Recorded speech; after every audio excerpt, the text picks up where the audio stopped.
Hey everybody, welcome to our holiday episode. So a Merry Christmas and a Happy Hanukkah to you all, whichever you celebrate. For myself, I kind of do both, so there you go. So we're going to just talk about holiday things. We're going to talk a little bit about Patrik Laine, of course. We're going to have our usual Habs 3 stars of the week. We're going to look at last week's games, give a quick prediction for next week's games. And since it is the holiday episode, we're going to do some Christmas wishes for the team and some New Year's resolutions for the team. And that's happening right now. HabNormals starts right now. Swagger down the street with your red lips and funky beat. You better hold your head up to the sky. I'm gonna roll with you till the day I die. Hey, everybody. What's happening? So it is our holiday episode because next recording day would be Christmas Day, and we're definitely not going to be recording then. We probably won't be recording for January 1st as well. So just letting you know, we're off for the next 2 weeks, so we're going to try to have a lot of fun here today. I'm going to try. I'm a little bit humbuggy, but hey, it's not Christmas yet, so it doesn't matter. Joining me over there, down there, is my partner and co-host here is Matt Norton. What's going on? I don't do that well. How do you do that? There. Shaka? I'm too old for that stuff. All right, so I'm gonna show you. In my baby picture, I'm doing this. It's kind of funny. Okay, Matt, you were born ahead of your time. All right, so baby. I don't know. Can you tell? We didn't really rehearse this, so but you were going to try to have fun for the holidays. Last night's game. We're recording this on Wednesday. The Habs played the Buffalo Sabres. If you didn't know it, by the way, Patrik Laine is indeed a Montreal Canadian. Yes, that was made very evident in the game last night, where Patrik Laine scored a hat trick, but not only a hat trick, but a power play hat trick. So that's 3 power play goals, virtually from the same spot. Although two were in one end and one was in the other end. So, but it was the same spot at the face-off circle on the left side, and he just stands there. And if you deliver him the puck, it's going in the net. Yeah, I mean, pretty much, But right? Pretty much. It's automatic. He missed a couple of times over the 7 games, but I mean, not from there. He doesn't miss too often, especially on a 5-on-3. Geez, that's like almost automatic, right? You just got to move the puck around, get it over the line. Well, the thing is, like, guys, I mean, think about that first power play unit, right? Lane Hutson, Nick Suzuki, Cole Caulfield, Yuri Slafkovsky, Patrik Laine. Like, teams are going to overcommit to guys there. No, I get it, but and you catch him there. Well, you just left Patrik Laine wide open on the dot. But okay, but just for Buffalo yesterday, right? Safe by the 3rd goal, right? The Habs are obviously doing this thing where they're passing the puck around on the right side, right? They want to draw Buffalo as much to the right as possible and feed Laine the puck. He's wide open, and the goalie's trying to get over, and there's no way they're going to get over. You'd think by the 3rd one, they'd maybe start cheating back the other way a little bit. Like I recognize this. This happened before. Deja vu. Well, I mean, think about it. Between the first and second goal, or the second and third goal, it's like it's just happened 5 seconds ago. Right? Like, and they bought into the. I mean, okay, what choice do they have? I guess I don't know. That's the benefit of having Cole Caulfield on the other side is, well, you know, if you're going to play online, you're going to leave Caulfield open. So it's one or the other. You can't leave anybody open on that pot. Even if Suzuki's got it, you can't leave him open. If Hudson's got it, you cannot leave him open. No, it's a pretty lethal power play. But man, there was a video we were talking about this before we started recording. There's a video I saw. I guess it's an Instagram video, but I saw it on Facebook. And it's of the 3 goals, one on top of the other. And it's the same goal 3 times. I mean, okay, what led up to it is a little different, but it's the same goal 3 times. He gets the puck, he one times it in the net. That's it. Maybe one of them and then I don't know, but it's crazy. He just has to stand there all game till the puck hits him. Well, his shot's just that good. I mean, I saw a clip of all 3 goals, and the first goal they showed it in slow mo. I mean, you can't. He put the puck in the only spot that it was going to go in. I believe it was his first power play goal. You can't stop when he does what he does from that spot, and he puts it in the top inside corner, and they've got the goalie on the other side, so he has to come right. No goalie. I mean, who stops that? Yeah, I mean, nobody. If the puck comes in low, right, or mid, you can get over there because they can get their bodies over there. But it's that top corner, they can't. They can't get there and cover that little hole. And he hit that one you sent me there. You watch it. Was whoever took that video, they're placed perfectly. Yeah, I mean, there's just no stopping that shot. Right behind Laine, the net's right in front. He takes the shot, and you just see it sail right into that top corner. And there's no way a goalie gets across like that. No, and I mean, he literally put it inside the post. Like that shot's even like a millimeter high, he's hitting the post. Yeah, no, he put it in a spot. I'm telling you, a goalie can't get there quick enough. No. On some guys... Well, it doesn't even matter. Even if they are there, that shot's so powerful, it's going to beat them. I mean... Well, that's the point, right? They put it in a spot that if it comes in at that velocity, there's no way they can stop it. A guy that doesn't have the velocity of the shot that Laine has, a goalie might get there, but I think most guys, if you can put it in that spot on a one-timer like that, it's not getting stopped. No, I mean, it's like... it's crazy. They show, even in real time, like, Luukkonen, one of the goals, Luukkonen's just starting to get his shoulder up and the net already rippled. Yeah. It's so quick, like, they can't even react to it. Oh, yeah, was that the third goal, I think, because he was more in place on the third one. It's just the shot from where he shot it from, that was the same thing. The goalie was in a different spot on the third goal, I think. And again, right, unstoppable because of the velocity. And the consistency. Last night showed the consistency that he has from there. Right? Oh, yeah. 3 times. I mean, if he gets an open shot from there, he's probably scoring 80% of the time. Yeah, that's the grooved shot. From there, that's a grooved thing. He practices that over and over and over and over again. It's so consistent. To get 3 of them from that spot in one game, that's consistency. Like that's the word's not coming to me, but that's what you look in the dictionary. That's what they're talking about, right? So, anyways, it's really nice to have a player here. We love Caulfield. He's young, so with that, what is there 2-3 years difference between him and he's Laine? 23. I think Laine's 26. Going to be 27 soon. So.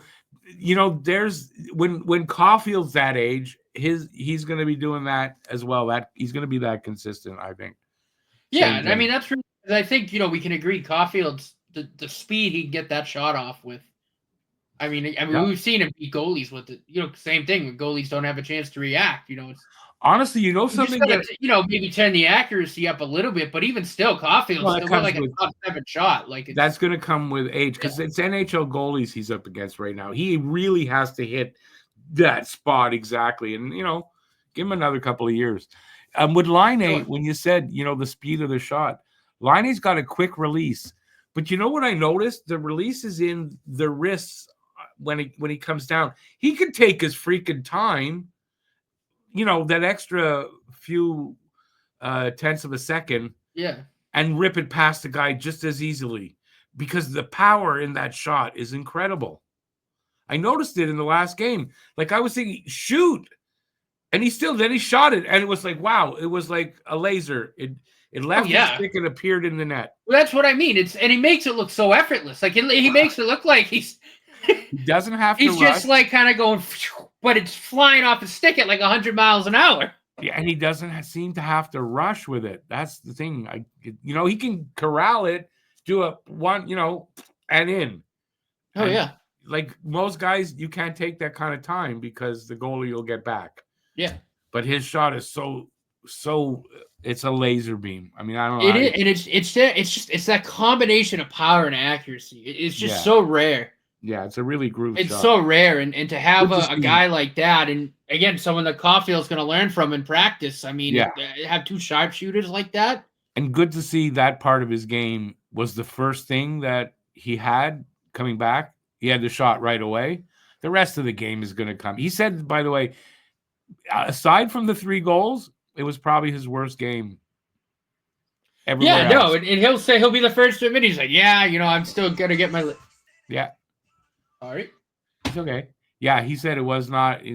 That's not a game for him to remember, other than the 3 goals. The rest of his game was not great. But that's going to come. That's the part that's going to take the 5-on-5 stuff. I mean, the fact that he's still not at 100%, but he's a point a game with 6 goals.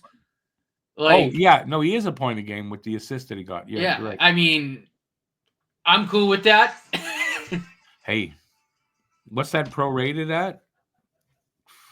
That's 70 goals. Oh yeah. That's the pace he's on. Now, he won't keep that pace. I mean, and then again, maybe he does. Has he ever been on a team that has the talent that Montreal has right now? Now, they're not developed, and they're not, don't argue with me on that point. I'm not saying that. But the talent level of these guys that aren't just the raw talent level. I mean, just a power play unit. When's the last time he was on a unit with guys like that can get him the puck? Not only accurately, but like that. Yeah, I don't think he's been on. So, I think when we've said Laine, he's still a point-a-game guy. He's always going to be around there. We may still see a better Laine than we've already seen in his career. Mm-hmm. At points, Laine has been fantastic, right? Obviously. He's always been pretty good, if not really. I'm understating it. I mean, the kid's pretty much a point-a-game guy, right? He's just a little under, I think, for his career. Mm-hmm. If we get a better Laine than that, which we should. I mean, he's just hitting his prime. So, yeah, it's just incredible. It's hard to not gush over this guy. We haven't seen the talent. It is like it's like I said it last night in the group chat. Like, imagine if your team's top 6 next year is Nick Suzuki, Cole Caulfield, Ivan Demidov, Juraj Slafkovsky, and Patrik Laine. Yep. And maybe they found a center as well to go along with that. That would be really nice. All right, we can gush on Patrik Laine all night, and we'll probably just repeat ourselves over and over and over again because he's quite awesome as far as an offensive. Oh yeah, an offensive producer, that's for sure. Let's happy too. Like he's never been this happy in his career before. Yeah, like, I think that's without a doubt. And the weird thing is, if you don't know him, and we don't really, but right, so you look at it, and we know he's really happy, but Jesus, he doesn't show it very much. No, even when you see he's really happy, and he'll give you a smile, and that it's not, I don't know, it's a weird thing. He's very understated, but no, he's a Hab for life. They'll re-sign him next season. I don't think that's going to be an issue, and he's here for at least the next 6-7 years, I would think. Maybe 8. He's already got 1 left. They might sign him as much as 7. Maybe they sign him the full 8. Like, he could be here for the rest of his career, and that would be a good thing. No, I 1,000% agree. I know Don Waddell's hands are tied, but the fact that we only had to give up Jordan Harris and we got a pick on top of Patrik Laine, so 30 other teams in the league should kick themselves in the ass and say, how did we not do that? Or try, right? Yeah. That's going to be for what we gave up. And it's not a knock on Harris, but we gave up Jordan Harris and a pick, right? No, we just gave up Jordan Harris and we got Laine in a 3rd. And we got a pick on top of Laine. Granted, it was because we were taking on Laine's full salary, but still, I'm not complaining. When you hear the term highway robbery, that's highway robbery. Oh yeah. And look, that's no disrespect to Jordan Harris. I think Jordan Harris is a solid D-man, but to get Patrik Laine in a third, and that's all you had to give up. Like, and you would think, okay, so it was Harris in a third, because I mean, right? You're going to think that for Laine, but it was Harris for Laine in a third. Yeah, listen, they had to move him. You know what? Here's the surprise for me: no other team offered more than that. I mean, I don't know if it was that or if there just weren't maybe a lot of teams that might have kicked the tires because of his history. I don't know. I don't know if there were other teams. No, you're probably right. I can understand that, but at the same time, it's like, I mean, it's still Patrik Laine. You know what I mean? And he's only 26. Like, right. How is it we only give up stay healthy? I mean, you know what he is. He's a point a game guy. Yeah, I mean, you got to question, were the GMs around the league that worried? Like, if that was the price for Laine, I guess it's that 8.7. I guess, we're not thinking that $8.7 million contract probably took a lot of teams out of the equation, actually. Mm-hmm. So thank God. Well, yeah, you get a thing too where other GMs willing to take all that on. Yeah, that's what I mean. Again, right? the Canadians being in the situation we're in for what, a year or two to take that on. Yeah, if it was a bust. With the upside that was there. I mean, I think Ken Hughes saw that and said, you know what? I mean, this could turn out to be very well worth it. And I mean, he's played 7 games, has 6 power play goals and an assist. Like, I'm not complaining. No. And it's not like, next week, it's it. He shot his load. He's done. That's not going to happen. God. If teams keep leaving him open there on the power play. Yeah, I mean, he's going to have a long career. He's got a lot of years ahead of him yet. So it was a really good deal. I don't know how the hell. I just don't understand that there wasn't even one other team that could give them more and take the contract on. That's a shock. I don't know. I mean, again, right? I think having to take on the full $8 million definitely, took out a lot of teams. But I think in a way too, I do think, again, right? We know Patrik Laine wanted to play for a big market team, and I think Don Waddell maybe could have had better offers, and maybe he did try to do right by Laine in the end and say, well, here, this is an offer we like, and you're going to the Canadians. Yeah, you know what I mean? I don't think he didn't have to waive anything to do. No, right? So he didn't. So I think it could have been. Again, it could have been Don Waddell trying to, do right by him. He knew his hands were tied. He said, listen. Probably a combination of a lot of things. And Montreal was the team, and I'm happy for it.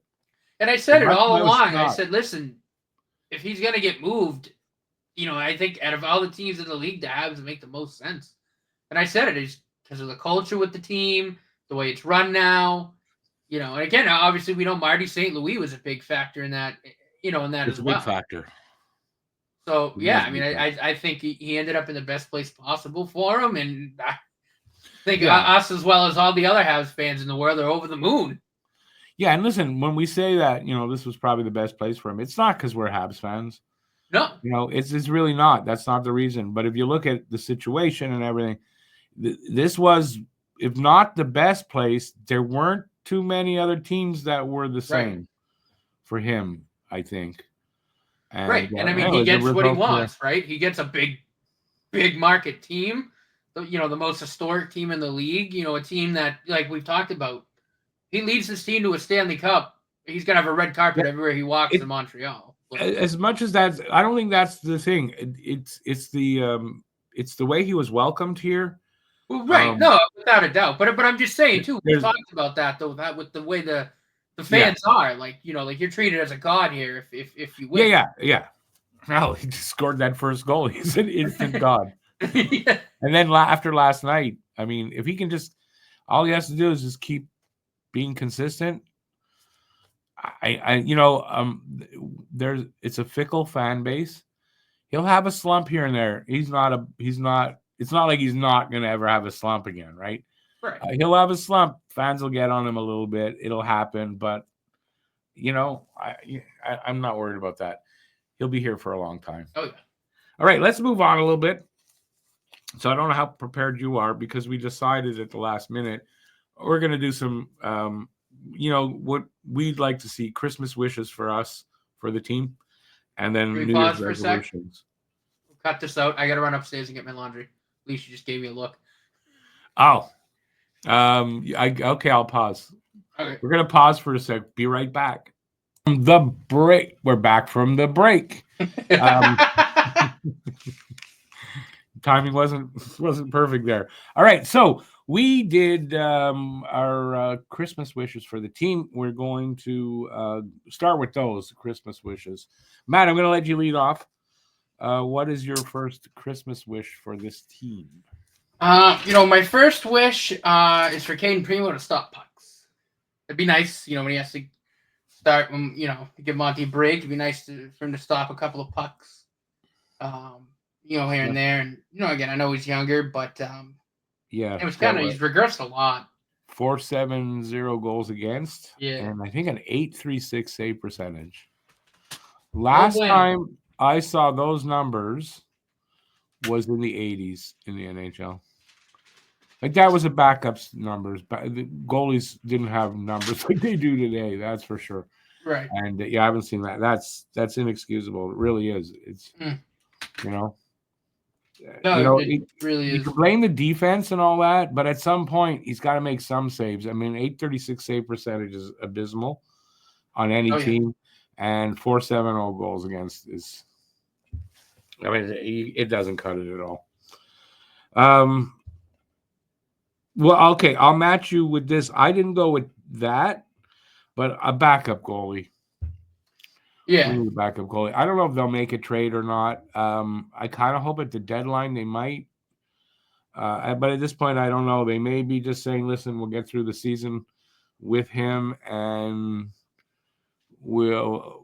But, if you want to compete, I mean, how many games in a row can Monty play? Right? Well, right. 7 in a row so far. Right. Primo's going to definitely have to play one of the games in Detroit. Or against Detroit. One's in Detroit, one's in Montreal. I'm going to assume it's Friday. So next game we're going to see Primo. Even against Detroit, not a great team right now. I can't see Montreal winning that game. Yeah, I mean I just it stinks a little bit because I really thought Primo started turning a page last year.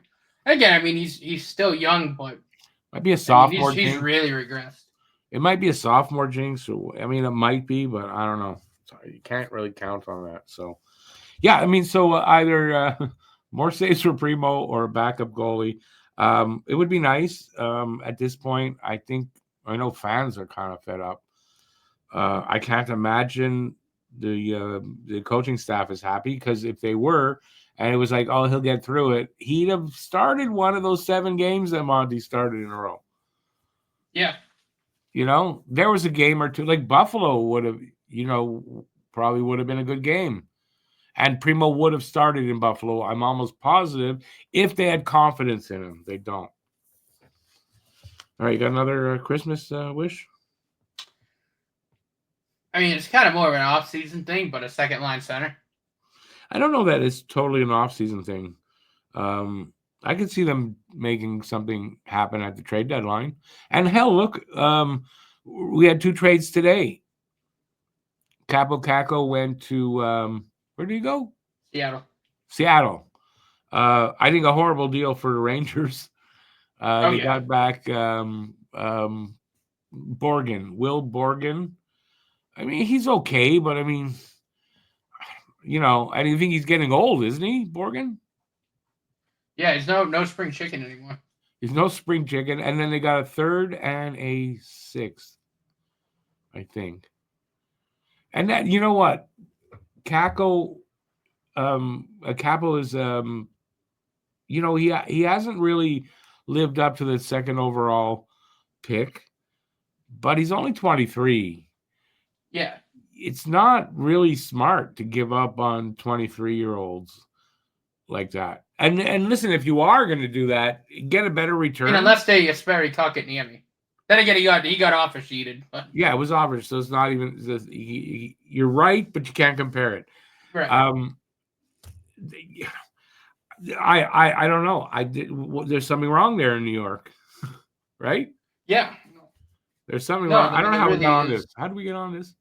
We're talking about New York. Anyway, I don't know how we got on it, What but was the other there's something trade? wrong over there in New York. All right, they gave Trouba. I don't think they got a good return for Trouba. Sorry, I don't think they did. And they didn't. That's something the GM's got to go over there. Anyway, not our problem. So you had what do you have? The center, right? Yeah. So at the trade deadline, there might be a deal out there. Yeah. Like on a team that's selling, probably, maybe not. But a team that has a young, good center that there's no room for him. It's too stacked down the middle. They might need something else. We've got that.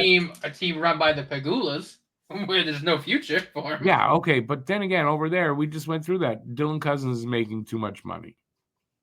He didn't hear me. Dylan Cousins is making too much money. So no, I was gonna say, but he's making way too much money. He's making way too much. Unless if he was on a decent deal, though, that's the type of guy that we're talking about. Oh yeah, 100%. But if they retain 50%, although he just got signed, like he's signed long term, isn't he? Yeah, but with the shit that's going on in that organization, I wouldn't be surprised if he's trying to hit the out button. Yeah. Okay, but he doesn't have any leverage for that.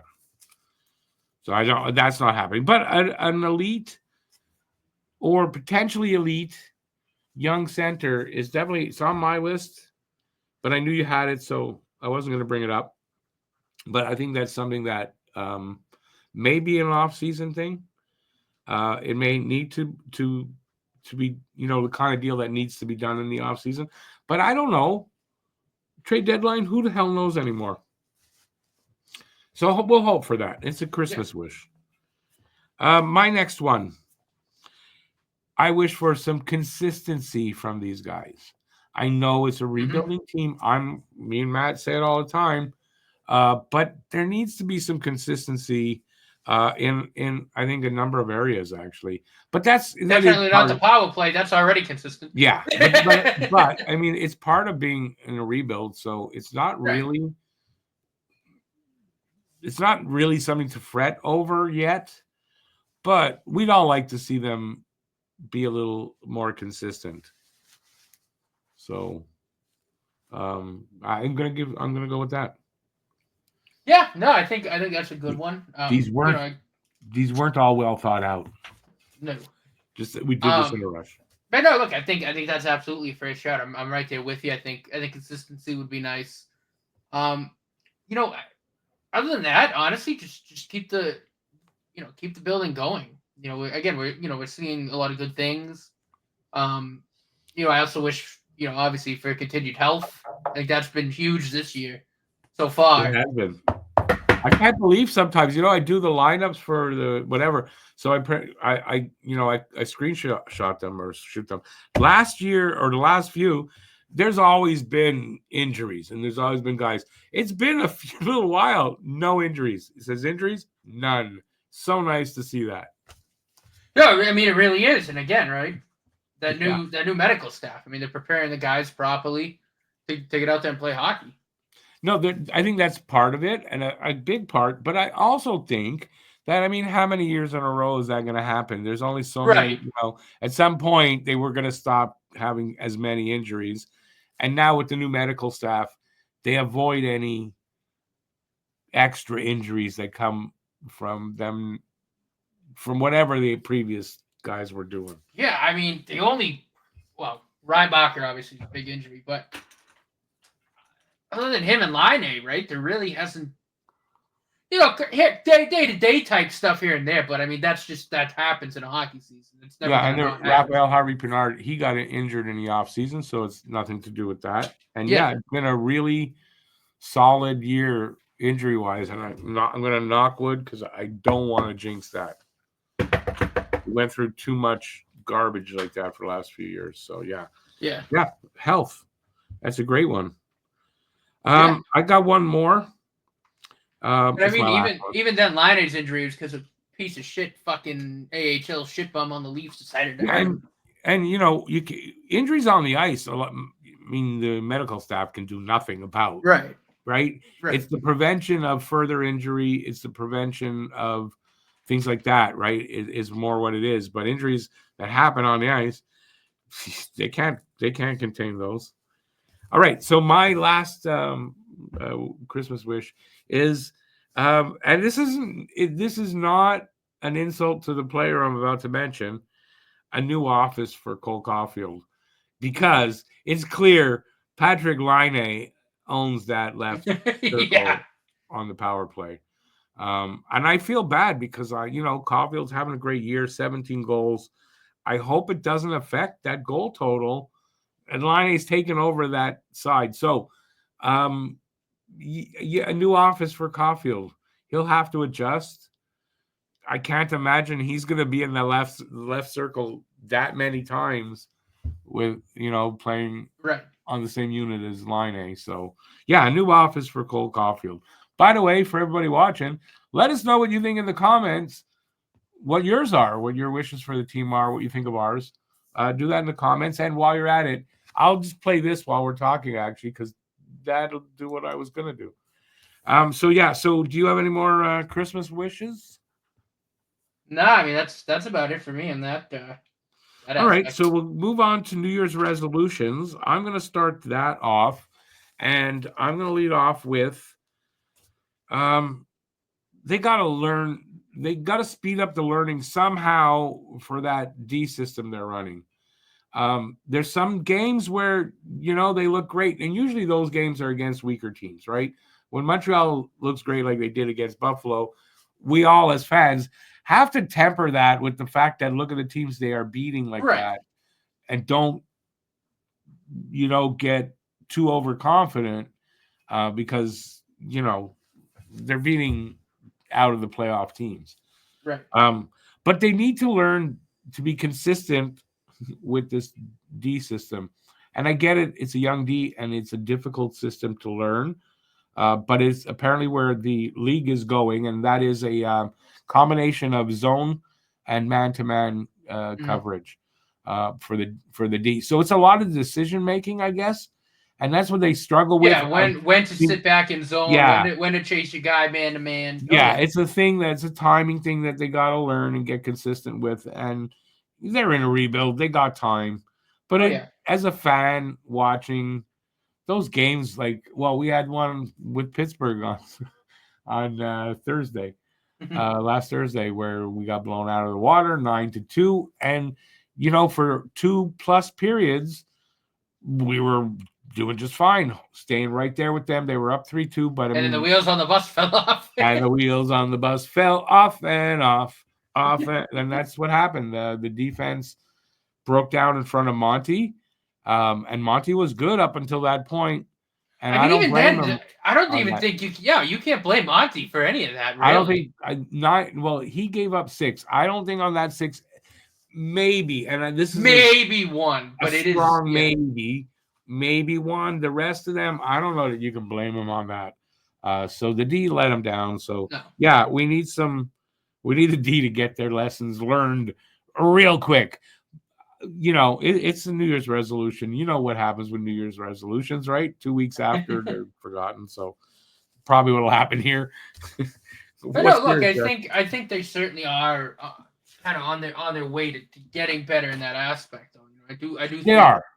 They're certainly showing it. I think again, right? We could talk about guys like Lane Hutson. I think is pretty proficient now with it. Here and there a couple slip ups, but for the most part. He certainly looks like he's kind of gotten it down. And his style of game, though, right? Every now and then, Lane Hutson's going to give up one, right? Yeah. Going to give a bad pass that he gets it, whatever. But that's the kind of game he plays. He makes plays happen, and in doing that, he does take some chances. But the payoff is far greater than I mean, he's the third odd on the one he team gives up. in points right now. I mean, you Yeah. gotta take that. Yeah. So I mean, I don't think anybody is going to come down on Lane Hutson for the odd intercepted pass No.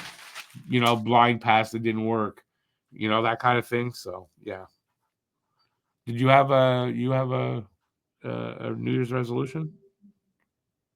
You have none? Not really. I mean, I think you hit the nail on the head with with grasping kind of the defensive system. But I mean, other than that, I think if anything, maybe I would like to see Slav get in the goal column more. But again, right? I mean, he's still getting a lot of assists. Yeah, it's a Christmas wish. He hasn't been bad, but that's a Christmas wish, though, not a resolution. So yeah, it's not really here. But I don't disagree with you. I have one more, but it's a bit of a stretchy thing and funny, so I'll give it to you. They got to get resolved to put a desk and chair in the left face-off circle on the power play for Laine. That's his office. Just put a desk and chair there when they're on the power play, and he can just sit there and wait for that puck and get up and probably still have time to take the shot and still score. His shot is that. Take a sip of his coffee and then shoot the puck. Yeah, seriously, right?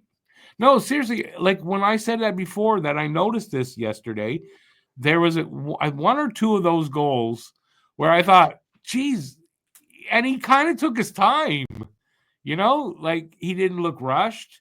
He just went about it, and when the shot came, like it like left his stick and appeared in the net. That's how I saw it. Oh yeah.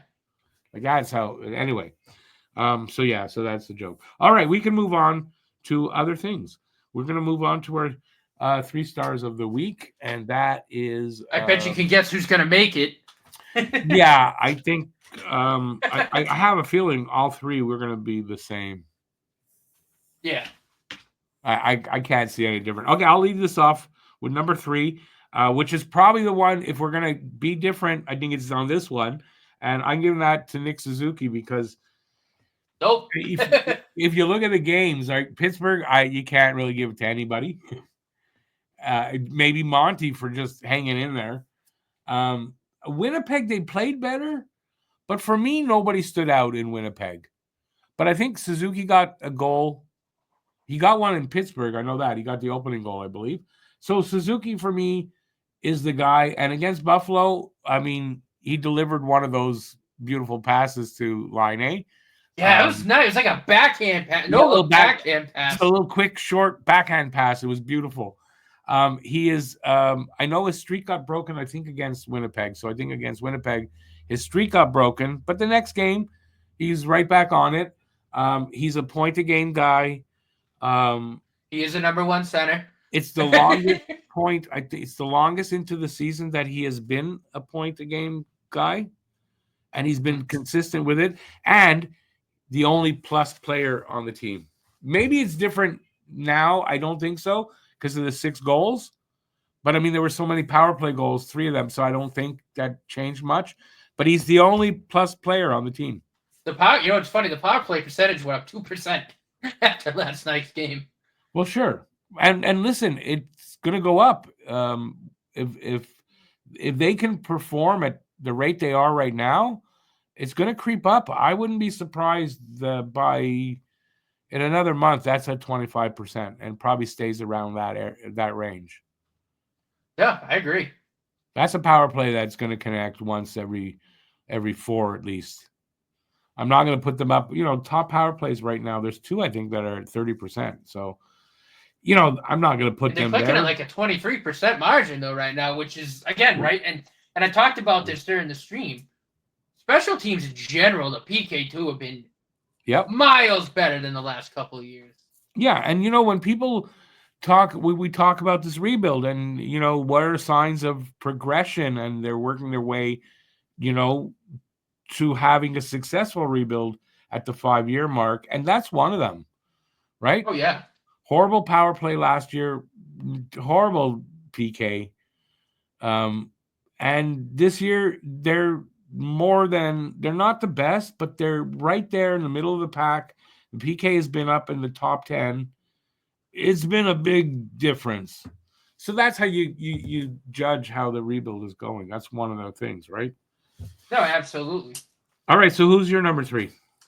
Same, Nick Suzuki. Nick's sort of the same. All right, so we'll go on to number 2, Lane Hutson. I mean, Me too. Right? I mean, look, how can you not? I mean, he's the best rookie D-man in hockey right now. Third on the team in points, tied for first in assists. He's just a machine. He's a machine out there, and he's still so good defensively.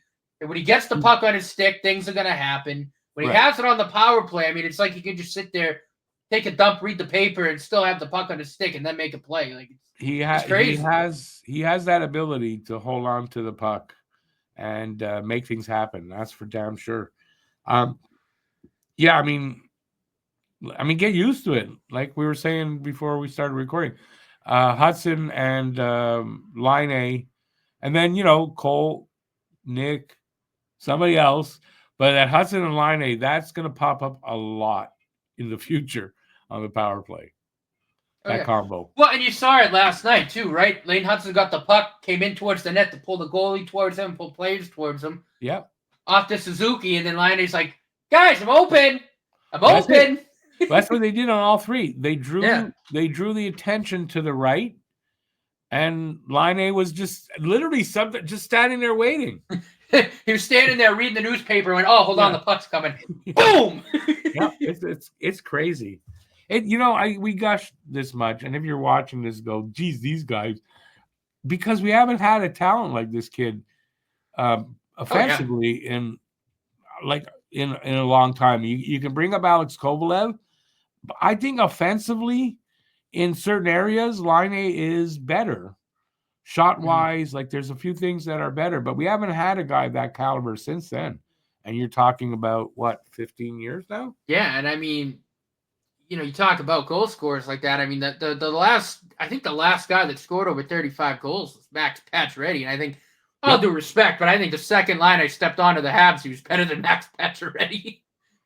Oh, I don't think anybody thinks not. I mean, listen, Laine, if you ask experts around the league, the announcers, the analysts and all that, they'll tell you Laine has the 3rd or 4th best shot in the league. Still does. I think the 3rd best shot in the league. I have a hard time finding.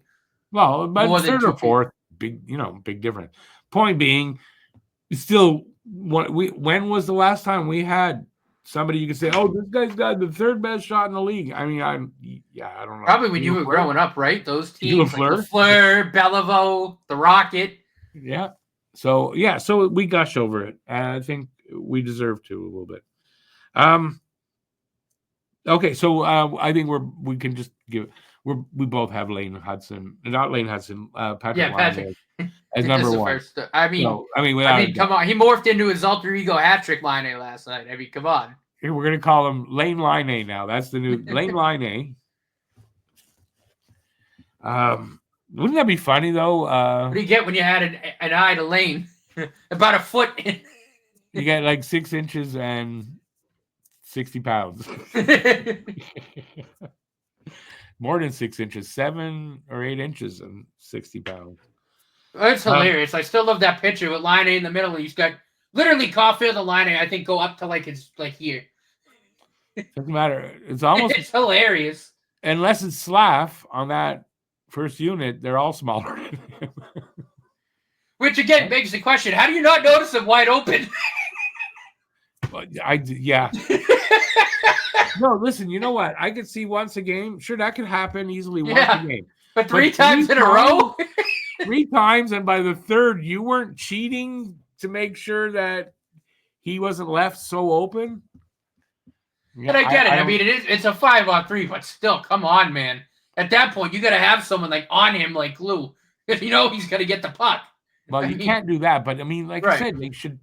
They bought into the play that, the passing the puck around on the right. They were just, I don't know. Maybe there's no avoiding it. I don't know. Maybe there is no avoiding that. What are they going to do?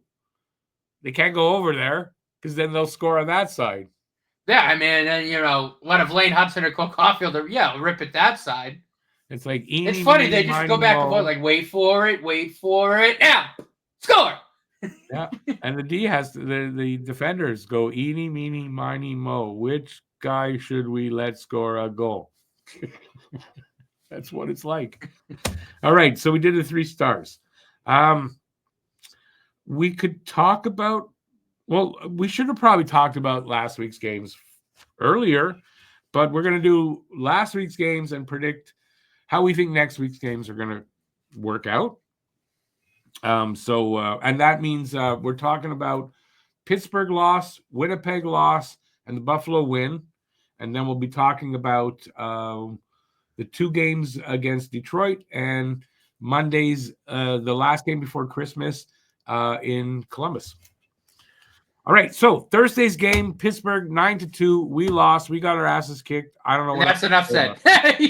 Like enough said. And you know what? Literally, they needed to, and I think they did that. They needed to take that game and just throw it behind them. Yeah, it's just one of those games you take on the chin, down the toilet. All right, moving on. You try to get a little practice time to work on the defense, but you got to put that. You can't let that bother you because. And I don't really think they did, right? No, I thought I was going to say I thought in Saturday's game against Winnipeg in Winnipeg. So the number 1 team in the league in their home barn, and we just came off a 9-2 loss. You'd think they're not going to go well. It did. It went pretty good. Yeah, I mean, look, a 4-2 loss to the best team in the league, I think is pretty respectable. Especially coming off a 9-2 loss. Yeah. And that was an empty net goal for the 4th one. So it was a 3-2 game. I think that's a bounce. They didn't win, but it's a bounce back. I thought that's a good bounce back. Yeah, I don't see how you could really complain about that, to be totally honest. So for that game, I'm not too but nobody stood out in that game for me. Right.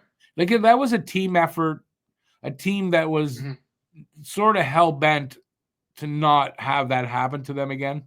Mm-hmm. And they knew they were up against a difficult game.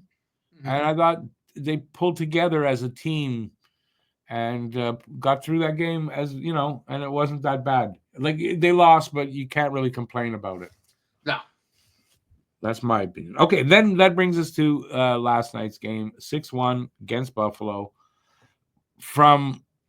They scored like 19 seconds in, I think. No, it was. No, I mean his goal was 19 seconds in. 19 or it was 22 or 23. It was something like that. It was like you had no time to sit in your chair, and the goal was in. So they scored right away. They had Buffalo all period, the first period, on their heels. They dominated that first period. Maybe you could say in the last few minutes, Buffalo found their legs a bit and started to play. Yeah. Buffalo did not have a shot on goal for I don't know how long, but it was like 9-0 the shots before Buffalo got one. Mm-hmm. And then Buffalo they found after their that game. Terry Pagula pep talk the day before. Yeah. Who did anybody really think that was going to work? No. They sort of found their game, Buffalo, in the second and made a better game of it, but yet no offense. No, I mean, and look, I mean, that was a great shot by Dylan Cousins. Like, genuinely, that was just a really good shot. Yeah. Really, nothing Monty could have done about that. It was a good shot on the break. Nothing maybe to really complain about. He might have been able to stop it or not, but it was such a good shot that you can't really. I'm not going to blame them on that. No. And then, listen, they did have some opportunities. They had some, and Monty was really good. Yeah, no, he did. He made some key saves, made some really, really good saves, athletic saves. So, like, Buffalo they just couldn't finish. I mean, really, that's what it was. Mm-hmm. Second and third period, they had opportunities. They got chances, but they could not finish. And Monty was, maybe you could say goalied them a little bit. But they were kind of putrid, though, as well. First period, we dominated. Mm-hmm. Like, that's, So, Patrik Laine's goals stood out. Lane Hutson pretty much. But then the penalty party. It was. Lane Hutson pretty much always stands out. There's not too many games. Pittsburgh, nobody did, but it's not all. It's definitely not all on Hutson. I think kind of underrated still too. I think Josh Anderson's still been playing very, very good hockey. Well, the Josh Anderson thing is kind of, since you bring it up, after that, like he had a horrible season last year, right? Oh yeah. But he was playing Josh Anderson hockey the way he's always played it, right? In the offseason, St. Louis, maybe it was during the season at some point, St. Louis told him and Christian Dvorak that if they want to basically keep playing in this league, they need to change the way they play. And he'd helped them do that. And at least for Anderson, it worked. And he's playing a role now that he hasn't always played. He's excelling at it. Well. Like he's played very solid hockey this season. I mean, really hasn't been really many. Again, obviously the Pittsburgh game, nobody stood out, but there hasn't been many games where, I've been going, oh Jesus, or stuff like that. Like he's been solid. Yeah, last season, if you remember, almost every game. Oh goddamn, Andy. This year, if you're mentioning his name, it's usually for something good. Yeah, no, I think he's been real good on the forecheck. I think he's making smarter choices with the puck. He's not holding on to it too long. I think that kind of was a detriment to him last year. I think he tried to do too much with the puck on his stick, and he's got stone hands. Love him, but he's got stone hands. He can't handle the puck. He kind of does after his. He's been using the body. He's been solid. I mean, he really has. Fight with Trouba. I mean, that one's going to beat the shit out of him twice. Oh God, that was beautiful. He deserved 3 stars in every game just for that one. Oh yeah. I mean, I can't say the same for Dvorak. I think Dvorak's been probably our worst forward this year. He's been awful. Yeah, I mean, I can't argue that. He's been awful. When you said stone hands on Andy, I mean Dvorak. Oh yeah. If he gets a breakaway, whatever, he's hitting the goalie in the chest. He's not. I don't know. He's just got no shooting accuracy. No, it's not even that. He doesn't have any power. Now. Like he had a breakaway against Pittsburgh, and I said, and he hit the Penguin in the head on the logo. But it was a muffin. It's like I know, but he does that. He gets breakaways, but and I look. It's Dvorak. Okay, no goal. And he's shitting his own end. Like I'm sorry. Unfortunate. He can't defend for his life. I got nothing against Dvorak, and I was excited when we got him. I thought he was going to be a really good addition, and he's been a disappointment. I mean, that's all you can say. He's been atrocious. I don't think you can say anything else. I mean, the fact that I'd say like Joel Armia has been playing better than him is kind of bad. And I love Joel Armia, but Armia too has been more steady. Yeah, at least not the points aren't really there, but I mean his play been really good on the PK. Like, and that's his game. But I mean, I've noticed him a lot. Like he's made some really good plays. And by the way, it might have been Armia and not Dvorak that St. Louis talked to. It's just hitting me. It might have been Armia, because Armia too, his game, it seems a little different, his role, and he's playing it better. Yeah. Right. So and he's not frustrating you the way he had. You know what I mean? Mm-hmm. And because he's really been good defensively. I mean, he really has. I think he's been exceptional on the PK. He's made some very, very good plays. Done a very good job of getting aggressive too at the point. He's had a lot of times where he's blocked a shot at the point and just been able to clear it right out or getting into those lanes and breaking stuff up there. Yeah, his game has been better. So that's something. All right, I don't know how we got on that, but anyway, so we're done with those games. Next week, and that's Friday, Saturday, and next Monday, we're playing Detroit in Detroit, Detroit in Montreal, back-to-back, and home. And then Monday, they travel to Columbus, and I think that's the first game of at least 4 on the road. They go to Florida and Tampa, and then New Year's Eve in Vegas, so that ends the year. So next week, coming up, it's probably Primo and Net on Friday. Yeah. So I'm gonna go 2-1. Yeah. I don't know, man. I love Preems. I want him to be successful, but I just feel like we might get in too much of a hole to score our way out of. You know what I mean? And I hope it's one of these, like, we're so like, oh man, we're gonna lose this game. And he has a good game, and it doesn't happen. Like, that's what I'm hoping for. but I don't think you can at all kind of count on that. No, not right now. But look, I think Montembeault against Detroit and against Columbus should win those games. Yeah, You know, especially you know what, if they lose against Detroit on Friday, I like having Monty at home for a win for Detroit there. Yeah, Columbus worries me because we beat them twice, although I think we've beaten them 6 in a row. Yeah, something like that. So it's kind of like they're due. They're at home. It's the last game before the Christmas break, which is like 4 days. I don't know. I worry about that one. I kind of think we might have a 1-2 week or a 1-1 week. Like I can see Columbus. I mean, it's certainly it's certainly possible, but I just think, just kind of the way things are going, I think we should beat Detroit at home, whichever game Monty starts, which should be the home game. Because again, A, it's back to back, and B, I don't like Monty playing 8 games in a row. I don't know. Primo's playing Friday. Yeah. In Detroit because Saturday at home, he's the number one guy. He's gonna be at the home. So and he's had, like you said, 7 in a row. That's the game they got to give him a break at. Oh yeah. Like it was unless there's an emergency call up for Dobish, who's injured. Supposed to be coming back soon. So that's that game to me is a loss. And I agree, a win on Saturday. Yeah, just the Monday game that kind of worries me at all. Well, here's the thing, though, right? I mean, if Columbus takes a lot of penalties, then they're screwed. True. Plus, it's Columbus. Laine, that's where we got him from, so he's going to be pumped for that game too. It's his first game back in Columbus. I don't think he was with us the last 2 times we played him. Yeah, but we just played Columbus. What, a week and a half ago? Was that home or in Columbus? No, I got it right in front of me. I should freaking just look over here. So it was it was last month. Yeah, I was gonna say he hasn't played against them yet, so he's gonna have a chip on his shoulder in that game. I mean, you got to think.